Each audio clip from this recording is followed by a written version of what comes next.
you already know what it is. Jay Williams, Let's Live Life, and we're back. Tattooing in prison.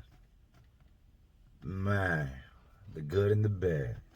Let's relive it. Tattoos for me started at a young age. A very young age. 11 years old, to be exact. Sitting on my homeboy's stoop. I lived in this neighborhood. And I don't know if you would classify it as a gang, but a lot of y'all know if you live in a neighborhood, you rock with your neighborhood, you get your neighborhood put on you. And that's what I did, man. I got my neighborhood blasted across my shoulder. Sitting on my homeboy's stoop out back, and I'm young. We got a little bottle of Indian ink, a sewing needle, wrap the thread around the tip of the sewing needle, dip it in the ink bottle. There's my first tattoo, 11 years old. We go to the pool one day. Got a community pool everybody goes to where we live at, right? Little, just run-down pool place. My mom's there, brothers and sisters, all the other kids, other parents and stuff. We out there swimming. I won't take my shirt off because my mom doesn't know her 11-year-old child has got a tattoo on his shoulder, right? She tells me, take your shirt off. Why you swimming with your shirt on? It's hot out here. No, I'm good, Mom, I'm good. Well, we got the cheap white tees. Them white tees that when they get wet, you can see through them. Y'all know the ones I'm talking about. I'm in the water, the sleeve gets wet, she can see the tattoo. Pulls me out the pool, whoops my ass right there. Whoops me all the way to the house. We walk back to where we live at. I'm getting my ass whooped. We get there, we try to, get it off. It won't come off. Whoops my ass some more, I'm grounded. We fast forward. I done plucked tattoos on all the little neighborhood kids. We're stealing bottles of Indian ink out of little office supply stores, Kmart, different stores. We're stealing this little ink stuff. Everybody's blasted with my little plucked tattoos. In Philly, I was plucking. Got my hands on a gun from a dude named Mike that went home. And ran some tattoos there. Ended up getting out. Don't know how they turned out. Didn't do any more tattooing until I hit penitentiary, man. 25 years old. I get in there, and everybody knows that one thing pretty much everybody that's ever been locked up and done any time has done is you've drawn. Even if you're just sitting in your cell drawing names or just whatever, you pass time by drawing, doodling, scrap pieces of paper, whatever you can get your hands on. You're sitting in a cell with nothing else to do. You write letters and you draw. I've always been artistic. Since a young age, I could draw. Back when before I was ever a teenager, I draw Ninja Turtles, comic book characters. I draw words. I could draw. Once we get to prison, we're at a point now where everybody sees I can draw. You know what I mean? Like, it's a known fact. And dudes, hey, if you can draw, you can tattoo. Now, I'm a little weary of tattooing dudes, man. Like, not a little, a lot. And there's a reason behind that. You got these dudes in the penitentiary that are doing phenomenal work, man. I mean, some of this stuff that these dudes, we had a dude named Slim that didn't have a single tattoo on him, but Slim had a photographic memory. Like, I mean, like photographic.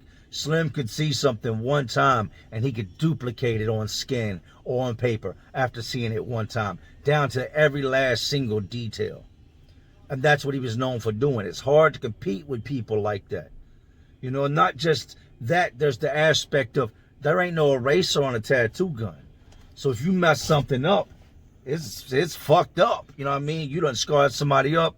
You gonna have to rumble this dude, his tattoo's messed up.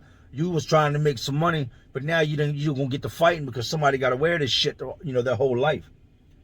So I started off by watching dudes. And I was, at this point, I'm getting tattooed as much as possible. I've already got tattoos on me. I had tattoos I got done on, in the shop.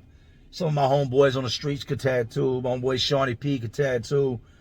Johnny Grant could tattoo. All these dudes could, they could really tattoo.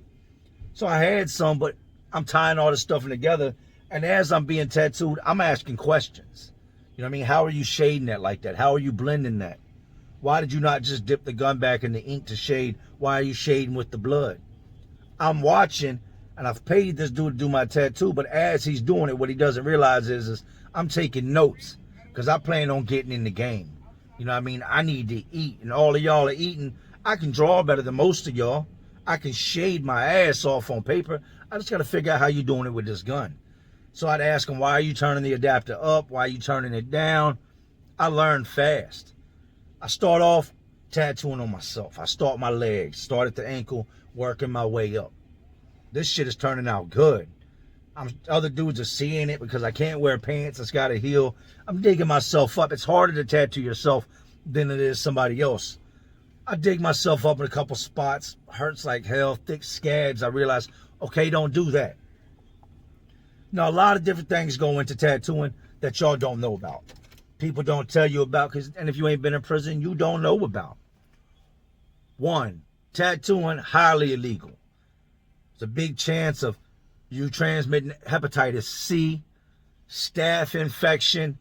All these things can go wrong. Somebody wants to buck on paying you. Now you got to fight with the dude. So you are not allowed to tattoo. If you think you just in prison and guards are walking by and like, yeah, that looks good. Hell no. The moment they see you, your ass in most cases is going to the hole. So you've got to get somebody to watch for you. Somebody's going to sit out in the day room, the pod, the dorm, wherever you're at, and you're going to pay this guy. And this guy's job is to sit there, and he's to watch those doors. And usually there's 2 doors that a guard can come in or out of. And he's going to sit right there. I don't give a shit what's going on. He's going to sit right there, and he's going to watch them doors. I had a dude I would pay a bag of chips and a soda he might sit out there for 4 hours while I tattoo. And I throw him something a little extra, maybe a bag of coffee. But we had different words and keywords when the guards came in. And if you ever seen The Wire, you remember Omar coming. That's what dude used to yell out for me. That was our keyword. When the guards come in, it was like Omar walking down the block. Get low and get up out of there. You know what I mean? You about to get jammed up. So dude would sit out in the pod. Omar coming, as I would tattoo on dudes. Then if a guard walks by your cell, that's an unauthorized area. You can't have somebody else in your cell that doesn't live there. Just being in that cell alone is going to get him a charge. In Virginia, it's called a 229. That's the charge code, unauthorized area.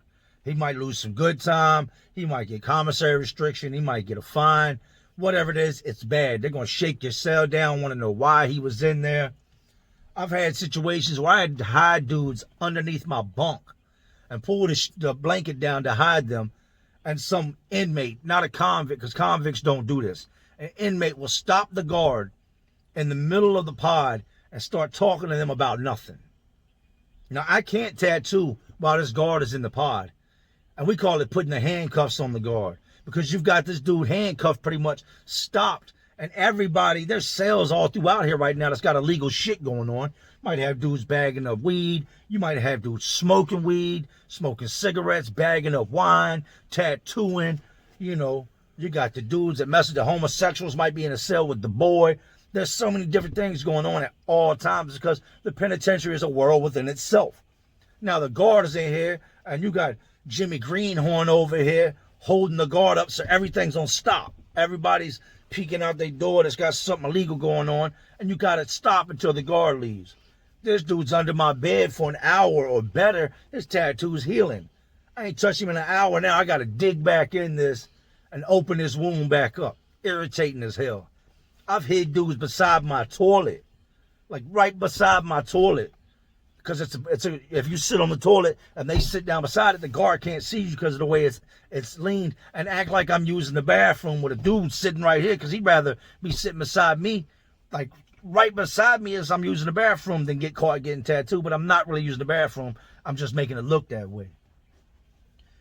I take off with the tattooing, man. At first, all I want to do is names. And I'm telling dudes are doing $5 tattoos, $10 tattoos. I'm not taking the risk for $10. I'm not.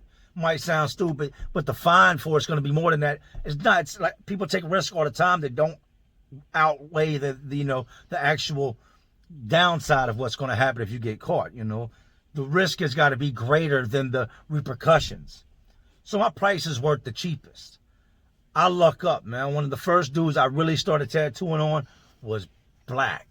And I mean black, black. You ever seen somebody really, really black that had tattoos and you couldn't even tell really what they were? When you first do them, you can tell what they are. But as they heal, you can't really see it. So all my little mistakes I would make on him, I could hide within the shading. He pays me. Everybody sees it. They've seen my legs now that I've done. And you know, I do portrait work, all this type of different stuff. Realism, graffiti, calligraphy, all types of work. They see it, they're impressed. You don't ever hear this part of it either. Once you start tattooing, you are a slave to that tattoo gun. You're never finished. You start somebody's back and you've got to line it. You're not going to finish all this tattoo in one sitting. This might take 2-3 weeks, and it's one needle. It's single needle work. It takes a long time. You run the outline, then you've got to run it again to thicken the lines. At any given moment, you've got 7 or 8 guys in your living area, in your pod, your dorm, whatever you want to call it, that have unfinished tattoos. You've already been paid. In the meantime, you're taking on new people to knock out small tattoos while these tattoos heal. In doing that, you can't just decide today, all right, man, I ain't going to rack. I ain't doing nothing, man. I don't never get to do nothing because all I do is tattoo. You don't get the option of saying I'm not doing no more tattooing because you've been paid. When everybody else is outside at rec, you've got this dude we call a hawk, and they're watching these doors so you don't get tore off by the guard. So I would let dudes know, look, I'm only going to do these amount of tattoos a month. I'm not doing them between these times because I lift weights. I'm not, tomorrow I'm going out to night rec. And everybody wants tattoos. I got to a point where I had so much commissary from tattooing and store boxing that I'm now storing it in my homeboy's cell as well, because having that much commissary is a big, it's like a big red flag to the guards. Man, what is this dude doing that he's got all this food? This dude's got 300 sodas in his cell. He's got 9 bags of commissary. You know what I mean? He's got 4 pair of shoes, 2 pair of Timbs, 8 pair of Levi's. I got an extra TV under my bed somebody left me that I got to sell on the yard. Tattooing, for the most part, fed me. I got out of prison, went right into tattooing. Was down in the projects with my backpack on after work every night, getting that extra money to pay them bills. I started my construction company off of tattooing in the projects. I'm walking down in places people don't want to go. White people don't go unless you're the police or you're a junkie. I got dudes in the projects trying to trade me pistols, trying to trade me dope, coke, crack. No, I want the money, man. You give me this gun, I get jammed up, I'm back to prison. Give me this coke, this dope, these pills, and I go try to sell them, I'm back to prison. I'm hustling backwards if I got to take what you gave me and go sell it to actually get money. Nah, I'm only doing, cash on hand. So I would do tattoo parties. Prison gave me that hustle, that skill, that trait, that thing to be able to do when I got out, that actually I transferred into the real world and turned into something. A lot of dudes to this day, have died since they've been out of prison, and they went to the grave with my tattoos on them. A lot of dudes walking around, out here right now. I know I tattooed hundreds of dudes in the 10 years I did. I couldn't tell you. I've forgotten tattoos and dudes I tattooed. But I tattooed hundreds upon hundreds of people while I was tattooed. There are dudes in prison right now that are blasted with ink for me that'll never come home. That'll never forget me. When somebody asks, damn, that shit's nasty. Who did that? Man, my homeboy Jay did that, man. I take pride in it. You should take pride in anything. You're going to pick up things in prison that are bad, and you're going to pick up things in prison that are good. The bad sometimes can outweigh the good. The good can sometimes outweigh the bad. It's all in what you decide. I took trades in there as well that I use to this day. I have some bad things that I picked up as far as like PTSD, how I handle situations with other dudes, not liking to hear negative things about myself, criticism, trolling, all the things bother me because of prison. I'm used to not letting it ride. But as far as tattooing goes, man, tattooing kept your boy fed. I would send money home every Christmas to my son to get presents. I'd send it to his grandma, make sure he gets school clothes. I did this, school shoes from prison. I stepped out of prison with almost $7 grand in my pocket. A check written from the prison where I had people's people sending me money because I wasn't tattooing for commissary no more. Nah, You want a tattoo? This is what it costs. Once your people put the money on my books and the money slip clears, we'll start. And I saved that money for the last 2 years. I got out and had almost $7 grand written to me from the penitentiary in a check that I went and cashed that put me on my feet.